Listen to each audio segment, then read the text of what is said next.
political history. In a moment from Nebraska, the life of William Jennings Bryan. Thank you, Greta. Two reporters announced this week that you're going to step down from the Republican leadership in the Senate and said that it would be liberating. And so I guess I want to know, what does a liberated Lamar Alexander look like in the Senate, and what does he do that he might not have done? Well, we'll find out. Some ways it won't change. I mean, I've already had 2 calls from Mitch McConnell this morning. But what I want to do is, instead of spending my time on leadership, I want to focus on the issues I care the most about. I'll give you an example. I'd like to work with Senator Feinstein and Bingaman, who are Democrats, and Murkowski and I, who are Republicans, and find a place to put our nuclear waste permanently. You know, we're stuck on that. The President and Harry Reid have closed down Yucca Mountain.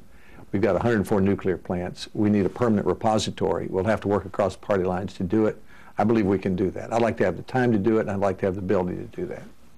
So far, we've seen bipartisan efforts in the Senate a lot during the spring and summer, most notably the Gang of Six, those 6 bipartisan senators who are trying to get a big debt deal. But they never get, they got a lot of attention. They got a lot of you. There are about 36 that are kind of supportive, but they never followed through. They don't have a legislative draft of their language.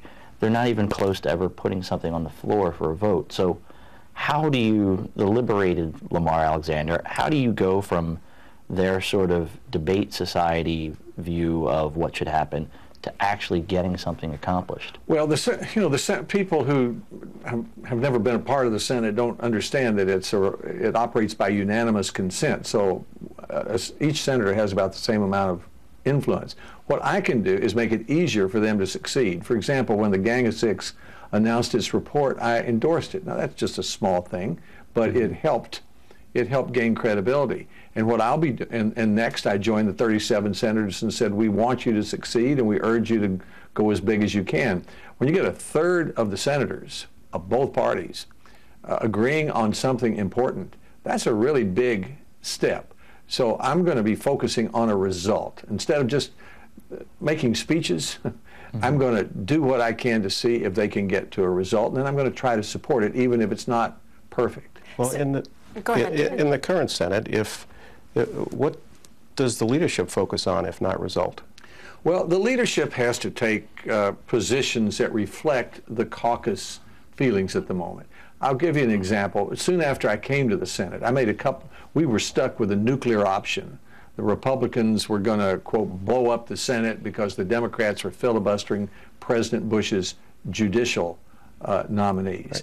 I made a couple of speeches that suggested that if 7 Democrats and 7 Republicans said we won't filibuster anybody's judicial nominees, it would really take it out of the hands of the leaders, and that really was the beginning of the Gang of 14. The Gang of 14 made it possible for it to keep our rules and for the nominees of the president, most of them to be confirmed. So that's the kind of thing. Senator, someone said that this is an about face for you in your campaign to move up the leadership ranks. And there have been stories out there that said if you had been assured of the number 2 spot, the whip spot in the next race, that you would have stayed in your current post after January. Can I get you to respond to that? No, that's not true. If I could stay in my current post for another 2.5 years. I mean, I'm eligible to do that, and I'm elected until the end of next year. I simply looked at the time here. I think we're all political accidents, all of us in the Senate. And when I wake up in the morning, I think, this is really a great privilege. So how can I make the best use of this time? And I thought I've enjoyed my leadership time, but I think I could do more with my independence back. I'll be a good Republican, I always have been. And if I could get a 100% Republican solution, I would, but I can't. Are you eyeing a chairmanship? Well, yes, of course. I mean, you get your chairmanships by seniority. So if I continue to live, I'll be chairman of the Energy and Water Appropriations Subcommittee and the Rules Committee if we have a majority in the Senate. And that's part of the reason. If I'm chairman of a couple of committees, and if I've been here 9 or 10 years, hopefully I have enough respect in my own caucus and with Democrats that when clean air or debt or regulations or nuclear waste issues come up, I can help get a coalition that'll get us to 60 votes. That'll really help the leaders succeed and the Senate to function better. Is part of the problem with the Senate now that there aren't enough people that are trying to build bridges across the aisle? How much has that changed in just the 8.5 years that you've been here? I think it's changed. I think the answer to your question is yes. We've gotten into a habit of making our speeches, approving our credentials, but after we then do that, the people expect us, okay, we've heard you, we either agree with you or disagree with you, now get a result, you know, that comes as close to what we need on roads or what we need on debt or what we need on taxes or what we need on Israel. People expect us to perform a little better than the Iraqi parliament in its first days. How do you measure up so far? Not you personally, the Senate. Well, the Senate's not as productive as it could be, but a good deal more productive than it looks like. For example, in the last few weeks, we passed a patent bill. That helps with jobs, really, by getting inventions. We passed extensions to highways and FAA, the airport bill. We would ratify the 3 trade agreements with Panama, Colombia, and South Korea. The president would just send them to us. Well, if I may, sir, the patent bill was last revised in the 50s. Yeah. So it took 60 years. The FAA bill has been on autopilot for, what is it, 8 years or 18? I don't quite remember. So when you cite these as examples of efficiency, I'm wondering, is that really what you mean? Oh, I didn't use the word efficiency, I hope. There's nothing efficient about the Senate, nor has there ever been. In fact, it was designed to be inefficient. It was designed to slow things down, and it does a pretty good job of it. I mean, if the Senate passed every crazy idea everybody offers here, we'd all be bound up like Gulliver. The Senate's designed to slow things down and deliberate. What's wrong with the Senate right now is, number one, we're not voting. Harry Reid, the majority leader, doesn't like for his Democrats to vote on anything controversial, which makes me wonder, well, then why are they here? Mm-hmm. Number two, I mean, when Senator Reid and when Senator Baker and Senator Byrd were in charge, almost any senator could offer almost any amendment, and they voted long into the night. You covered that when you were here. Now we barely vote. That's one thing that's wrong with it. Second, we don't know each other across party lines well enough to find out where we have common interests. Bipartisanship is not a goal of mine, but it's a essential tactic if you're going to get 60 votes, which is what you have to get a result. Well, can I ask about the President's jobs bill? Mm-hmm. There's an issue that I think the President's been talking about it now for 2 weeks. Will he get a vote? That's completely up to Harry Reid. How so? Because he's the majority leader and he can schedule it anytime he wants. This past week, Senator Reid has manufactured a crisis on disaster aid, which is really a cynical thing for him to do, because he knows that the House is going to send us all the money we need to approve for the rest of this year, and the Senate Appropriations Committee has already approved all the money that the President's disaster declarations and FEMA has approved, and will approve more if needed. So we could have been spending this week on the President's jobs bill if Senator Reid had brought it to the floor. During the health care debate, one of the things that you liked to say often was Congress doesn't do comprehensive very well, yeah. the big things. But how do you, looking at the debt, the nearly $15 trillion in debt, that's a comprehensive issue, right? Right. And how do you get Congress, how do you rewire Congress to be able to do comprehensive well? Well, I don't think we do comprehensive well at all, and I think we'll have to reduce the debt step by step. And step one was the deal in early August, which nobody liked, but which I think was a good step, and I'll give you one example why. The deal in August, the Budget Control Act, took 39% of the budget, which is all the discretionary funding, everything from national defense to national parks, and over the next 10 years, it will grow at a little less than the rate of inflation. You could argue that's under control. The 55% of the budget that's mandatory spending is going up at 3 times inflation. That's Medicare, Medicaid, many other things. So we took a step to get 40% of the budget under control for the next 10 years. Now the super committee needs to take another step, and I hope what they work on is entitlements. That's where the problem is. Is there any way that the Republicans might agree to a deal that increases government revenue? We'll have to see. I think there are a number of Republicans who want to wait to see what the proposal is before making that decision. I mean, speaking only for myself, I've said that something like the Simpson-Bowles plan or the early Gang of Six principles that used about 20% of the revenues that are created by lowering the rates and getting rid of loopholes, the idea was to use about 20% of that to reduce the debt. That makes common sense to me. I think I could walk up and down the streets of Maryville, Tennessee and sell that to 99 out of 100 people. Is that increased taxes, or is that something it's different? Increased revenues. Well, is that the same as increased taxes? Well, that could be a difference. And we'll have to wait. I'm not going to try to write the bill before I see it. I'm not on that committee, and I'm going to reserve the option. I mean, I hope they consider everything, and I'm willing to consider whatever they put before me, but I'm not going to try to say yes or no to the bill before I can read it. How much do you think the new freshmen, both among House Republicans and the Senate Republicans, how much do you think they have changed the overall tilt, the overall atmosphere in the Senate and in the House? Because it feels as if that the House is it's going to be very difficult to pass anything that isn't staunchly conservative, especially on a debt plan, as David's point on taxes. How much have these newcomers in both places changed the makeup of the place? They've made a real difference. I mean, which shows that our political system works pretty well. I mean, what we've had here for many years, if you step back, is a system where most of the forces were contributing towards spending more and a larger government, and there were very few countervailing forces. In the last election, the Tea Party movement and others, and many of the new Republicans, have provided a new force that said we're going to go the other direction. And we have. Instead of talking about how much are we going to add, we're talking about how much we're going to cut. And just, it's like turning a big locomotive around. My grandfather used to be a railroad engineer in Kansas, and his job was to take an engine on a round table, turn it around, and head it off in the other direction. And that's kind of what they've helped us do. But Senator, do you ever feel any frustration with that wing of the party in trying to get things done, as you said you now want to do? Well, I try not to. Anybody who gets easily frustrated should not be a United States Senator.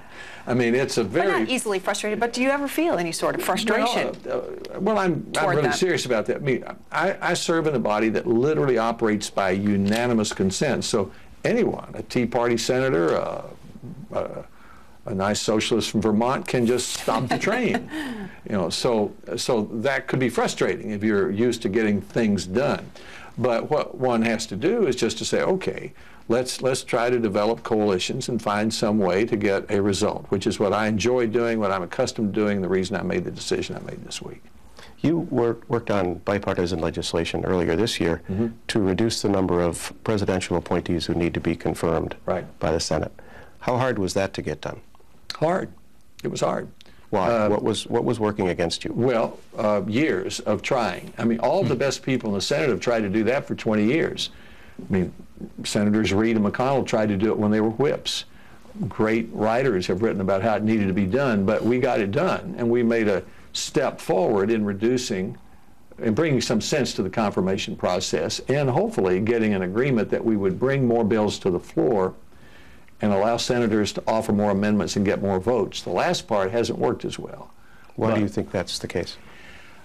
Because I don't want to sound too partisan, but Senator Reid doesn't want Democratic senators to have to vote on controversial issues. Well, and I just can't understand that. I mean, why not? I mean, why are they here if they don't want to vote? Isn't it also the case, or is it also the case, that Senator McConnell doesn't want to let anything pass by majority vote?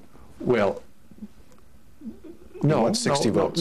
He wants 60 votes. He wants 60 votes. Senator McConnell believes that most things require 60 votes. That's developed. We could still get 60 votes. The question is, Senator McConnell will say to Senator Reid, well, if you're not going to let us vote, we're not going to let you bring a bill to the floor. So the idea is McConnell would say, you can bring a bill to the floor almost any time you want, and Reid would say, you can get a vote on almost any amendment, and then we could be operating in the way the American people would like. Would you agree, though, in the amendment process, sometimes the reason he doesn't want to bring a bill to the floor is because he's bringing a bill to the floor that's about funding national parks, and somebody wants to offer a gun amendment or an abortion amendment that is so far afield, so far out of line with what the basic bill is, Reed doesn't want to have you guys offering these amendments just for the sake of having a controversial vote. Well, that's just the point. I mean, in the 1980s, when Senator Byrd and Senator Baker ran the Senate, you didn't even have to check with them to offer an amendment. They would just open a bill to an amendment most of the time. They might get 150 amendments, and they'd say, okay, let's start voting. I mean, the Senator Byrd used to say this most eloquently. I mean, the Senate is a place where you're supposed to be able to offer almost any amendment and have an unlimited amount of debate unless 60 senators now cut it off. And why shouldn't a senator from Oklahoma, if he wants to offer a gun amendment, be able to offer it? We can debate it for 15 minutes, vote on it, and go on to the next amendment. We have plenty of time. We have about 10 minutes left here, Senator. Can I ask you about your decision to step down in January? Sure. You said this would be liberating. What about being in leadership is not liberating? Well, every member of the leadership could answer that question, and the answer is you have to reflect the majority of your caucus, sometimes even the minority of your caucus. It's not like being governor, where you say, here's the agenda, here's the strategy, now I'm going to persuade you that I'm right. You have to work around and if you're in the huddle and the quarterback calls a play and you all go to the line, you can't have everybody running off on different plays. You all run on the same play. If McConnell said, let's go around left end, I don't come out of the huddle and go around right end. Okay. I might have once or twice, but that's it. So now I'm free to do what I want to do. So if the Senate, you sound, I won't say the word frustrated, but you don't like the way the Senate's operating right now under Reed. You want to see some changes. You want to go about trying to do that. If things don't change, I mean, what does that mean for you in running again in 2014? I'm planning to run again in 2014. I understood the Senate when I came here. I know that you have to work to get things done. I worked for 2 years with Senator Bingaman, Domenici, others to pass the America Competes Act about how our country could be competitive in the world. In China, the premier did it in a different way. He just assembled everybody in the Great Hall and said, this is the way we're going to do it. In the United States, it took 2 years. You could say that's frustrating, but that's the way democracy works. Any other, you mentioned nuclear waste. Are there any other issues that are, below the radar of what we cover day in, day out that you really want to work on, that you think can accomplish something? I'd like to fix No Child Left Behind. We offered legislation to do that last week. Mm-hmm. I'd like for us to have clean air laws instead of these regulations that regularly come out. I want to be a voice that says, let's not allow all this mandatory spending to go up at 3 times inflation and squeeze out the national laboratories, the college scholarships, the roads and bridges that are an essential part of what ought to be a Republican pro-growth plan. I don't hear enough voices saying that in our party. I'd like to be one of those. Why do you think that's as you just said, that there are not enough voices to make that part of a Republican program? Because we like to talk about taxes and regulation. That's what you talk about Lincoln Day dinners. But what I found out as a Republican governor was that better schools mean better jobs. And when George W. Bush talked about education in the early part of his time, when he passed No Child Left Behind, suddenly the American people gave Republican credit for being more interested in education than the Democrats. So I think we're missing the boat if we don't talk about education and realize that the national laboratories and research universities we have are essential to our standard of living and our future. Do you hear that in this presidential campaign from what you've seen so far? And tell me what you think of the candidates. I like the 3 governors.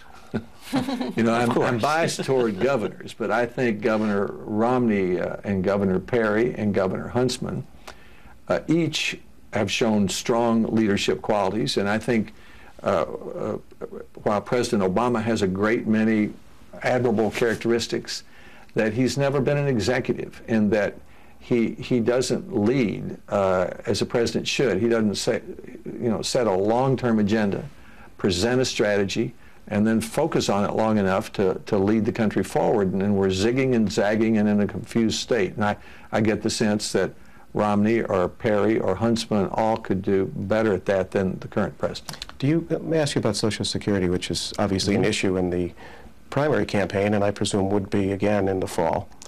Do you agree with Governor Perry that, do you believe with Governor Perry on his views of Social Security? He said in the past, obviously, that it was a Ponzi scheme, although in fairness, he hasn't said it lately. Yeah. And he said in the past that it should be a state option, which he also hasn't said lately. Yeah. Or do you agree with Governor Romney that people should invest some of their retirement funds privately in the stock market? Well, I can tell you my views. I've run for president 1.5 times, and I'm not going to get into that race. I like all three of them. And while Perry's made some statements that don't sound completely presidential, I saw him the other night defend his immigration views before a hostile audience. I thought that was a presidential action. I think people are looking for a president who has a view, will stick to it, and try to lead us in a particular direction. Governor Perry has also said that the government never created a single job. Do you believe that government spending can create jobs? I believe that Governor Perry's right to say that other than government jobs, that the government doesn't create jobs. The government creates an environment in which we should be trying to make it easier and cheaper for the private sector to create jobs. And so I understand exactly what Governor Perry is saying there. Highway construction, as an example. The government decides it's going to spend, let's say, $3 million to build a road or an interchange, sends the money to the state hires construction workers. Yeah. That's not creating a job? Well, it's creating jobs, but that's not the goal of the goal of creating highways is not to create highway construction jobs. The goal of creating highways is so that Tennessee, for example, can have a good 4-lane highway system so that suppliers can get to the Nissan plant and the Volkswagen plant. That's what creates jobs. I mean, when I was governor, we doubled the gas tax, created our own interstate highway system so we could attract the auto industry. We didn't do it just to give people a lot of jobs building roads. We have time for a couple more questions. You didn't really give us your views there on Social Security. What do you think of the Social Security program? I think the Social Security program's in trouble because it's this year, for the first time, I believe, has more money going out than coming in. I think it's in a lot less trouble than Medicare, which this year, if you're a 66-year-old couple who's worked, you pay in $110,000 and Medicare pays you about $340,000. So I think we should be able to easily make Social Security solvent over the long term, and we should do that. And I can agree with the idea of doing it separately so we don't scare people in the process. Our focus needs to be on Medicare, Medicaid, and the other mandatory spending. Do you believe that you guys, the Republicans, can adequately get that message out to the public? The last few times somebody has touched Medicare, it's been a pretty violent reaction from the public. Well, the way to do it, and their health care. Senator McConnell went to the National Press Club when President Obama was elected and offered to work with him on Social Security. He never heard from the president about it. In fact, he and the president didn't even have a one-on-one meeting for 18 months, which is mind-boggling to me.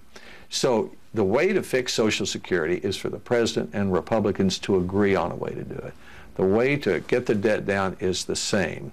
And if the president were busy creating an environment for that to happen instead of playing politics and suggesting class warfare solutions, we could do better here. Do you think what are the prospects for the super committee that's now at work trying to come up with a debt reduction plan? I'm optimistic. Why so? Well, one, because we need for them to succeed. Two, the consequences of them not succeeding are pretty severe because of the built-in penalties. And three, because a third of the Senate has said, we're going to do our best to support you. And that would help if the president would say, here's some entitlement reforms that I could support. That would help a lot. Senator, we have to end on an optimistic note. Thank you for being our newsmakers.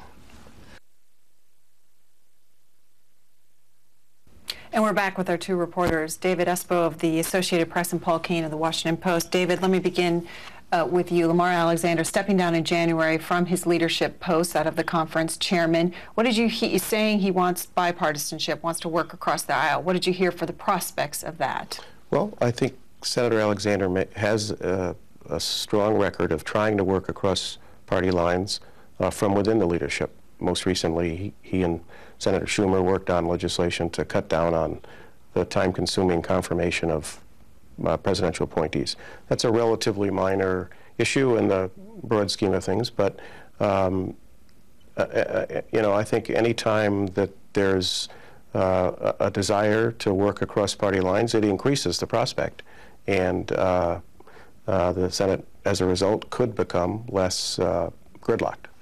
Paul Kane? Yeah, I think the long-term question is what he seems to be saying in his feeling liberated from leadership is, does the leadership itself, is it so bound toward the party line that it makes the prospects for his own future work more difficult? He is going to be likely replaced. Lamar Alexander is 71. He's going to be replaced most likely by John Thune, who's a 50-year-old, very close to conservative wing.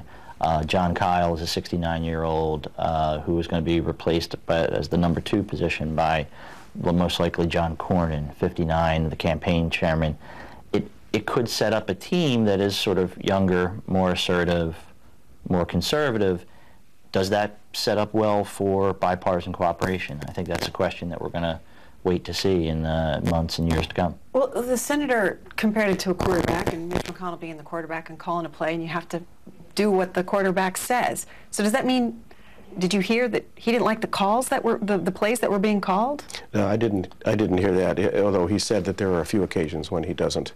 But I think no one goes into the leadership without understanding that you're part of the team and you're a co-captain, if you will, and your responsibility and your obligation is to satisfy your constituent senators as well as, in his case, Tennesseans. But also, I think it's fair to point out we're going to have an election in a little over a year, and without knowing who's going to win, the next Republicans in the Senate could be responding to the plays that a Republican president is calling. And we don't have any idea what that might mean either. So what does this mean for legislation? Viewers out there know that there's this deficit reduction committee, the so-called super committee, working on a $1.2 trillion in savings. Paul Kane, what does it mean for big legislation coming down the pike? He wants to be that old-fashioned bridge across the aisle that Senator Kennedy once was before he passed away a couple years ago. Trent Lott tried to do this earlier this decade. Now, the problem is that he admits that he says, we don't do comprehensive very well. That's what Senator Alexander has said for a long time. So he wants to try to do these big debt issues little by little, bit by bit. And I'm not sure that the problem is so big that I'm not sure you can get away doing it by playing small ball. All right, we'll have to end it there. Gentlemen, thank you both for being on Newsmakers. Thank you. Next, C-SPAN's a series, The Contenders, on key figures who have run for president and lost, but changed